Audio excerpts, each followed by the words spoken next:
What's the concept of the Jewish Messiah? So when we look at the world, we see a lot of physical objects.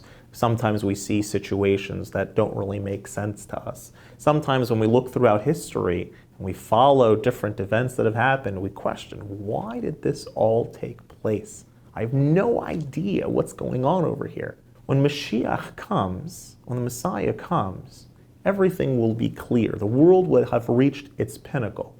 What does that mean? Not that the world is going to be a different place or it's going to look different, but the way in which we understand it, a way that completely transcends the way in which we view reality now. Imagine you have a painting on the wall, and you have a cow looking at the painting, and you have an art professor who studied Van Gogh for 50 years, teaching about Van Gogh's paintings for 50 years.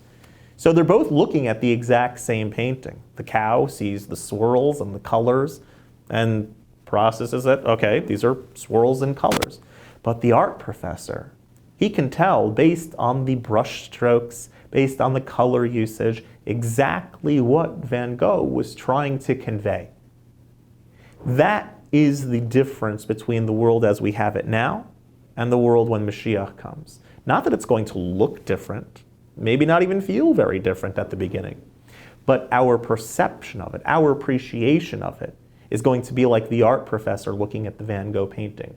That we will look at the world and we will see the signature, we will see how the creator, how the artist himself, how God himself put himself into creation. Creation will reveal the artist which constructed it, the artist which painted it. In other faiths, the Messiah is a quasi-deity. He's either God himself or partnered with God, or a part that there's something divine about the Messiah figure.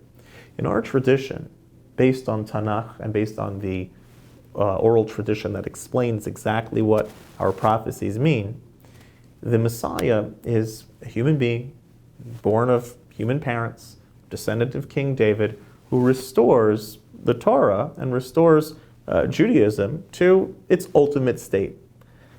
And the way in which that's facilitated is that the Jewish people come back to Israel. That's their land. That Torah is able to be observed in the fullest because of that. The temple is rebuilt once more, and sacrifices can be offered, and all of the details of how the Torah describes how life is meant to be will be able to come to their fruition. The Messiah is just the figure that is the king, the leader, that initiates this, that guides this process in unfolding. He's not a deity. He's not supernatural. Nothing spooky about it.